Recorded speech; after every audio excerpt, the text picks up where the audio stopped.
Bonjour à tous. Je continue à vous partager des extraits du livre du cardinal Ouellet sur le mariage, Mystère et sacrement de l'amour. La célébration du signe sacramentel du mariage et sa dimension pérenne. Le premier niveau de réflexion touche le signe sacramentel. Le signe est constitué par le couple qui, avec la parole échangée et la fidélité réciproque, s'engage à vivre une réalité de grâce. C'est la relation interpersonnelle spécifique de ces deux êtres qui devient sacrement dans le sens strict du terme. C'est la réalité spécifique du couple de deux baptisés avec toute l'épaisseur de leur être humain, d'homme et de femme, de leur corporéité sexuée, de la masculinité et de la féminité, de leur amour et de leur donation réciproque, totale et indissoluble, de la promesse et de l'engagement réciproque qui se transforme en sacrement. Le couple se transforme en sacrement parce qu'il s'agit d'un couple de baptisés qui s'épousent dans le Seigneur. Le signe sacramentel du mariage est fondé sur le baptême qui crée l'appartenance radicale de l'homme et de la femme au Christ et à l'Église. Le signe sacramentel du mariage est donc réalisé par une parole du Christ qui actualise par l'Esprit Saint son alliance avec l'Église dans le consentement verbal de la célébration, puis dans la réalité anthropologique quotidienne du couple.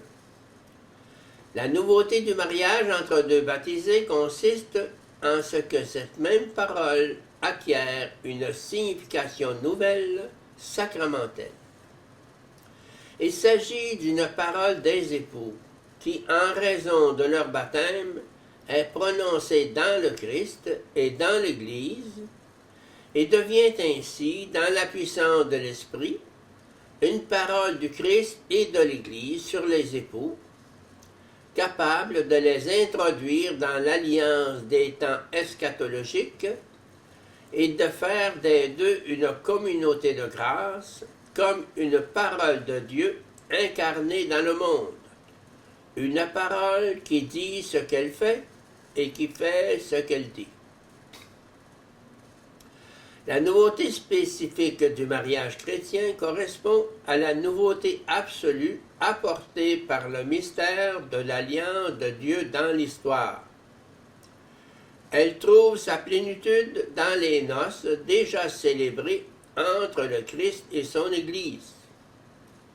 Le mariage entre deux baptisés s'enracine dans ce mystère d'alliance, l'exprime et le prolonge selon la vocation propre aux époux à l'intérieur du corps du Christ qui est l'Église. Le Sauveur des hommes, époux de l'Église, vient à la rencontre des époux chrétiens par le sacrement de mariage, Gaudium et Spes 48.